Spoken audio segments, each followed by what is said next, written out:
Nah, lalu tadi Anda kan bilang bahwa ilmiah itu berarti menuntut direplikasi. Oh ya, mari kita cek sumber yang ini ya. Ini adalah artikel dari jurnal Nature. Ini jurnal kebanggaan kalian semua para saintis kan? Ini disebut krisis replikasi.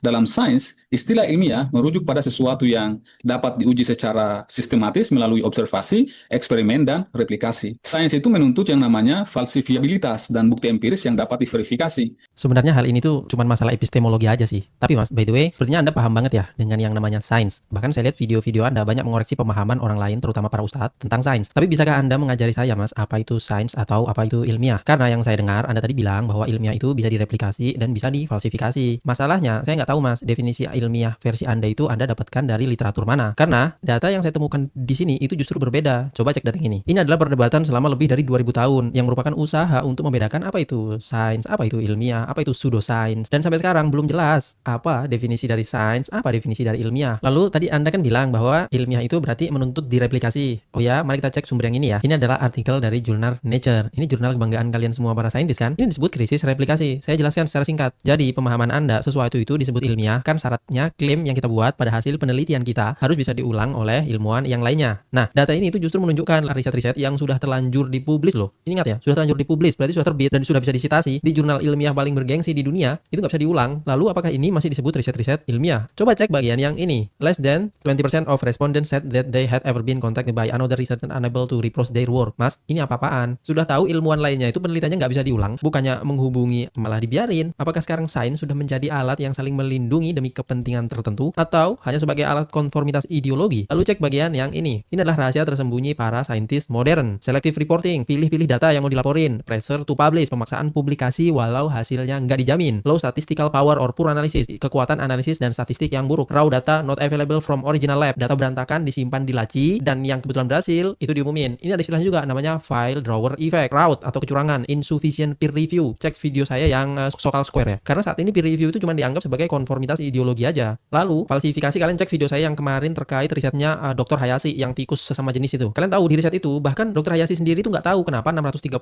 tikus itu yang berhasil cuma 7. Lagi-lagi metodologinya statistik. Dan kalau nggak tahu faktor apa yang membuatnya berhasil, lalu bagaimana mau difalsifikasi, Mas? Mana riset itu sudah terlanjur terbit di jurnal Nature pula. Oke, pertama-tama saya ingin memberikan apresiasi kepada abang kita yang satu ini, terlepas dari apakah saya setuju atau tidak dengan kesimpulan yang dia ambil. Tapi saya melihat ada satu hal yang patut diapresiasi ya, yaitu sikap kritisnya. Dan itu bisa kita lihat dari berbagai kontennya yang mencoba menguji, mempertanyakan, dan mengkritik pernyataan orang lain. Menurut saya itu adalah sesuatu yang baik, karena memang itulah yang kita harapkan dari generasi muda kita hari ini. Generasi yang tidak menelan informasi mentah-mentah hanya karena yang berbicara itu memiliki nama besar, jabatan tertentu, gelar akademik, atau jumlah pengikut yang banyak di media sosial.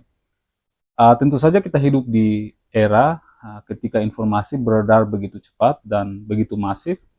Karena itu kemampuan berpikir kritis itu menjadi sangat penting.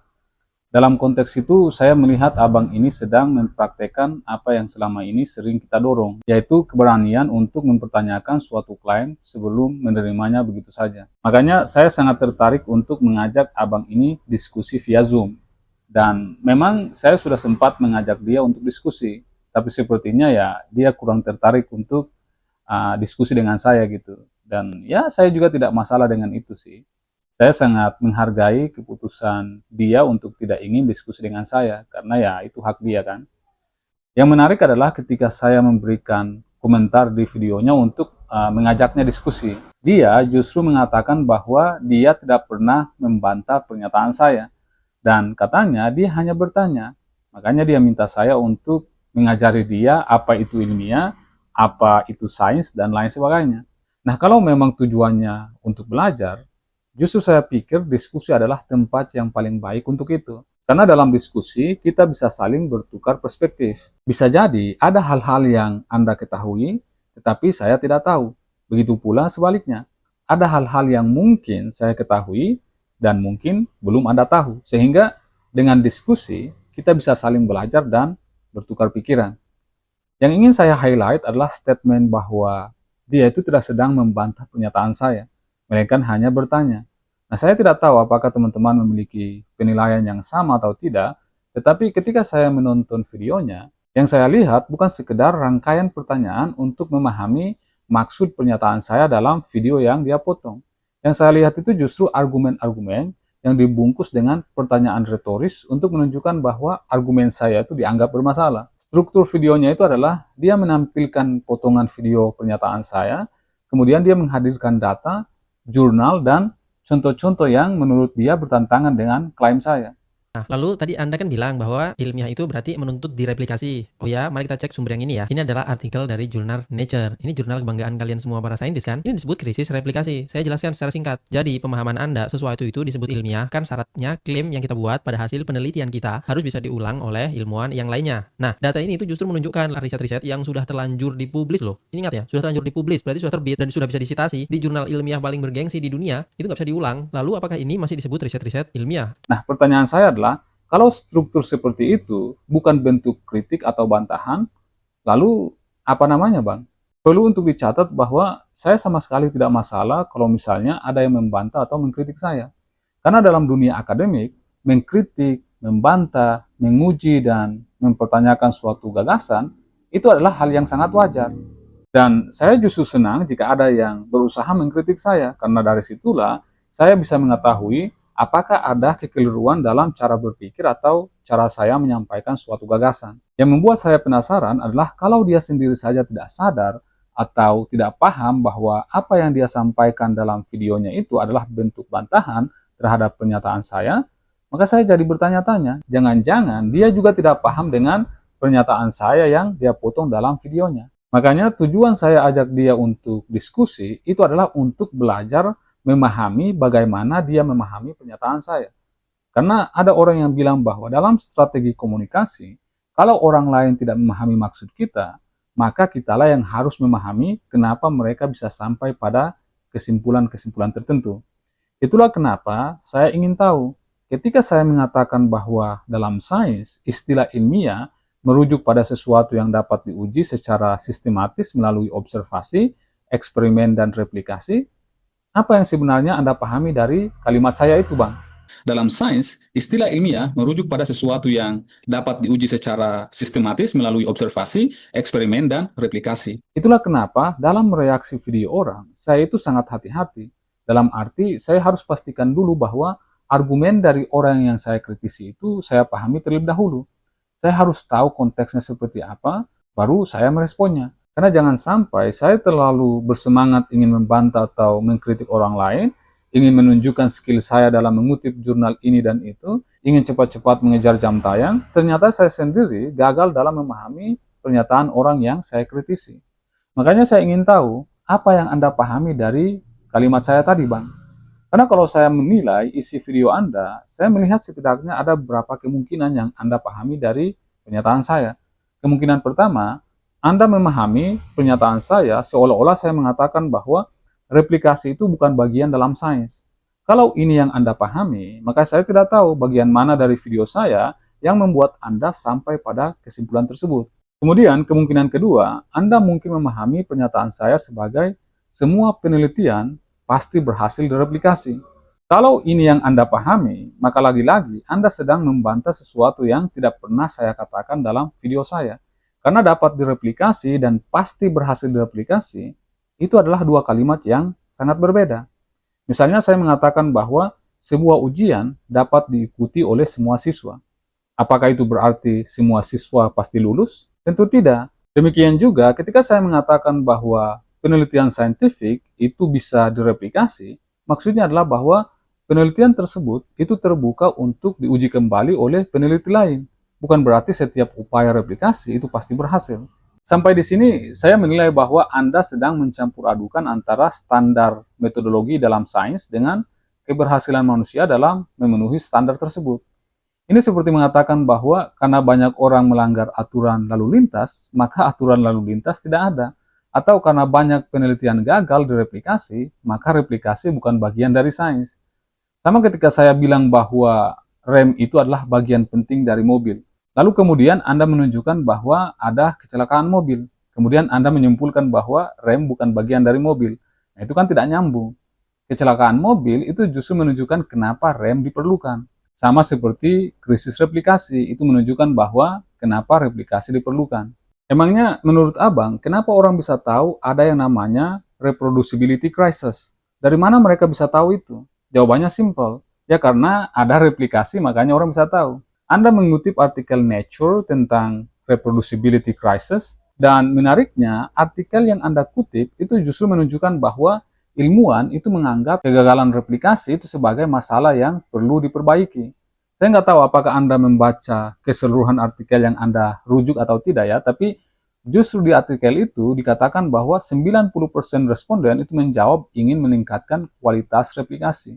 Jadi saya masih belum mengerti posisi Anda, Bang. Apakah Anda itu sedang mengkritik metodologi sains yang menganggap replikasi penting, ataukah Anda sedang mengkritik fakta bahwa manusia itu kadang gagal memenuhi standar metodologi tersebut? Karena itu dua hal yang sama sekali berbeda, Bang. Kalau Anda mengkritik kegagalan manusia dalam melakukan sains, ya saya setuju. Tidak ada ilmuwan yang akan menyangkal adanya publication bias, poor statistik, fraud, atau berbagai masalah lain yang memang nyata terjadi.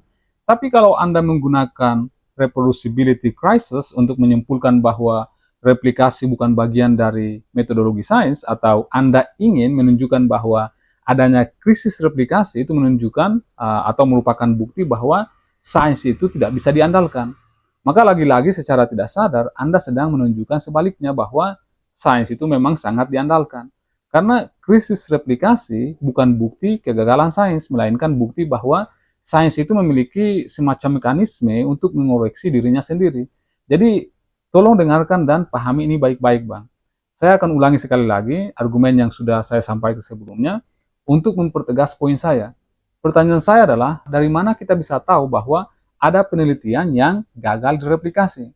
Jawabannya sederhana, karena ada ilmuwan lain yang mencoba mengulang penelitian tersebut.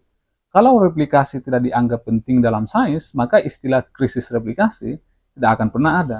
Justru keberadaan krisis replikasi itu menunjukkan bahwa komunitas ilmiah itu cukup peduli untuk terus menguji, memverifikasi, dan mempertanyakan hasil-hasil yang sudah dipublikasikan. Di bidang lain, sebuah klaim mungkin seringkali diterima begitu saja berdasarkan otoritas pembicaranya gitu. Tapi dalam sains tidak demikian. Sebagus apapun penelitian Anda, sehebat apapun reputasi Anda, dan bahkan jika penelitian Anda diterbitkan di jurnal paling prestisius sekalipun, hasil tersebut tetap terbuka untuk diuji kembali oleh peneliti lain. Jadi jangan pikir kalau sebuah penelitian sudah dipublikasikan di jurnal internasional, itu sudah berubah menjadi semacam dogma yang harus dipercaya begitu saja. Tidak begitu. Karena akan selalu ada peneliti lain yang akan berusaha untuk menguji ulang penelitian kita. Itulah keunggulan sains. Karena metodenya itu sangat ketat sehingga segala bentuk penipuan atau skandal yang tersusun rapi sekalipun, itu pasti lambat laun bakal ketahuan juga. Anda harus tahu, Bang, bahwa dalam sains tidak ada penelitian yang kebal kritik, tidak ada jurnal yang kebal koreksi, tidak ada ilmuwan yang kebal terhadap kesalahan. Karena mekanisme itulah yang kemudian membuat sains terus berkembang. Ketika suatu penelitian berhasil direplikasi berulang kali oleh banyak kelompok peneliti independen, maka tingkat kepercayaan terhadap klaim tersebut itu meningkat. Sebaliknya, jika berbagai upaya replikasi gagal menemukan hasil yang sama, maka komunitas ilmiah mulai mempertanyakan apakah ada masalah pada metodologinya, desain penelitiannya, analisis statistik, atau bahkan mungkin pada klaim penelitian awal gitu. Nah, menurut saya, Anda sepertinya salah memahami kalimat saya yang mengatakan sains bisa direplikasi. Dalam sains, istilah ilmiah merujuk pada sesuatu yang dapat diuji secara sistematis melalui observasi, eksperimen, dan replikasi. Ketika saya mengatakan bahwa sains menuntut replikasi atau sains bisa direplikasi, saya tidak pernah mengatakan bahwa semua penelitian pasti akan berhasil direplikasi. Sekali lagi, itu dua pernyataan yang berbeda, Bang. Jadi ketika saya bilang bahwa sebuah penelitian itu dapat direplikasi, itu artinya prosedur, metode, data, dan klaim yang diajukan itu terbuka untuk diuji ulang oleh siapapun. Artinya, orang lain memiliki kesempatan untuk memeriksa apakah hasil yang sama dapat diperoleh ketika penelitian tersebut diulang.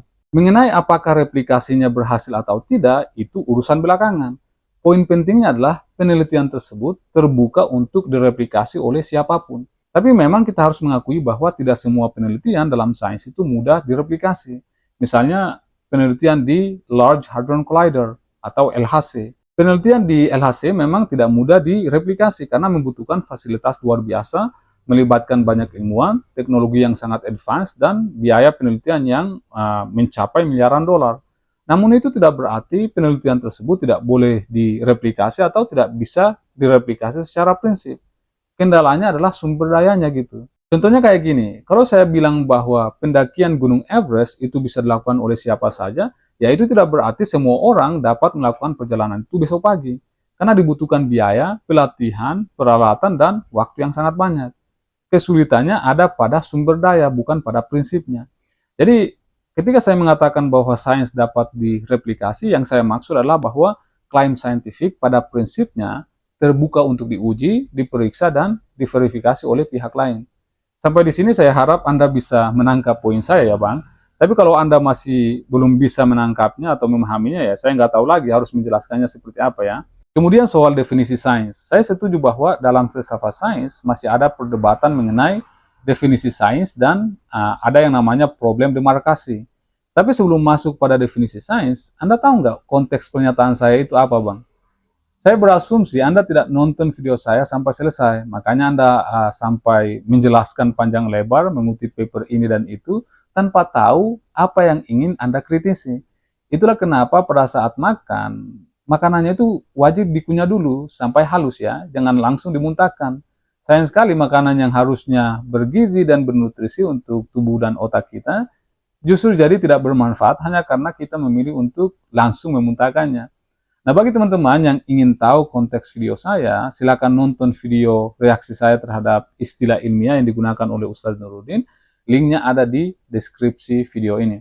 Intinya, saya membedakan istilah ilmiah yang dipahami oleh Ustaz Nuruddin yang bersandar pada rasionalitas dan logis dengan istilah ilmiah dalam sains yang menuntut bukti empiris. Makanya saya sarankan penggunaan istilah saintifik ketika membahas sains untuk membedakan dengan istilah ilmiah yang dipahami secara umum. Kenapa harus dibedakan? Ya tujuannya agar tidak terjadi kekacauan makna antara ilmiah dalam arti umum dengan ilmiah versi sains. Itulah yang terjadi pada debat antara Ustaz Nuruddin dengan Guru Gembul kemarin, yang sejak awal sudah tidak nyambung karena yang satu pakai definisi ilmiah versi sains dan yang lain pakai definisi ilmiah versi umum. Jadi, kalau kita tidak membedakan, maka semua klaim yang ilmiah itu dianggap punya makna yang setara dengan ilmiah versi sains, padahal keduanya jelas-jelas berbeda. Coba bayangkan kalau misalnya kita tidak membedakan keduanya ya. Misalnya, si A mengatakan bahwa eksistensi malaikat itu bisa dijelaskan secara ilmiah. Lalu si B memahami kata ilmiah itu dengan standar sains modern yang menuntut harus ada bukti empiris. Kalau pemahaman si B seperti itu, maka otomatis si B akan bertanya pada si A, mana observasinya, mana bukti eksperimennya, mana data empirisnya, dan bagaimana cara menguji eksistensi malaikat secara independen. Nah, di sinilah letak masalahnya. Karena si A dan si B menggunakan kata yang sama, tetapi dengan standar epistemologi yang berbeda. Makanya, saya sarankan teman-teman untuk menggunakan istilah saintifik ketika membahas sains, dibanding istilah ilmiah yang maknanya terlalu luas. Sehingga ketika ada orang yang mengatakan bahwa iman dalam keyakinannya itu ilmiah, ya kita tidak perlu protes karena ilmiah yang dia maksud itu adalah yang versi rasional dan logis. Kemudian soal masalah definisi sains yang kata Anda belum jelas dan kemudian Anda mengutip artikel Pseudoscience and masalah demarkasi. Di artikel itu memang benar mengatakan bahwa belum ada kesepakatan mutlak tentang syarat yang benar-benar sempurna untuk membedakan sains dan pseudoscience. Tetapi Anda melompat terlalu jauh Bang, seolah-olah karena definisinya diperdebatkan, maka sains seolah-olah tidak punya karakteristik umum. Padahal artikel itu sendiri tetap menjelaskan karakteristik penting dalam sains modern. Saya nggak tahu ya, Anda membaca artikel yang Anda kutip atau tidak, tapi di situ dijelaskan soal syarat falsifiability dari Karl Popper bahwa yang membedakan sains dan pseudoscience adalah hipotesis ilmiah harus bisa diuji dan berpotensi dibuktikan salah. Artikel itu juga menjelaskan bahwa teori Einstein dianggap saintifik karena prediksinya spesifik, bisa diuji dan berisiko salah secara empiris. Jadi artikel itu memang benar mengatakan istilah sains itu masih diperdebatkan dalam filsafat sains. Tetapi fakta bahwa definisi sains masih diperdebatkan tidak berarti sains tidak punya karakteristik umum. Sebagai contoh, para ahli filsafat politik mungkin masih berdebat tentang definisi paling tepat dari demokrasi. Tetapi itu tidak berarti kita tidak tahu bahwa pemilu, representasi rakyat, dan partisipasi politik merupakan karakteristik umum dari demokrasi. Hal yang sama berlaku untuk sains. Meskipun para filosof itu masih memperdebatkan definisi sains, dalam praktek metodologi saintifik modern terdapat karakteristik yang sangat umum digunakan, yaitu misalnya observasi empiris, pengujian sistematis, keterbukaan terhadap falsifikasi, serta verifikasi independen atau replikasi.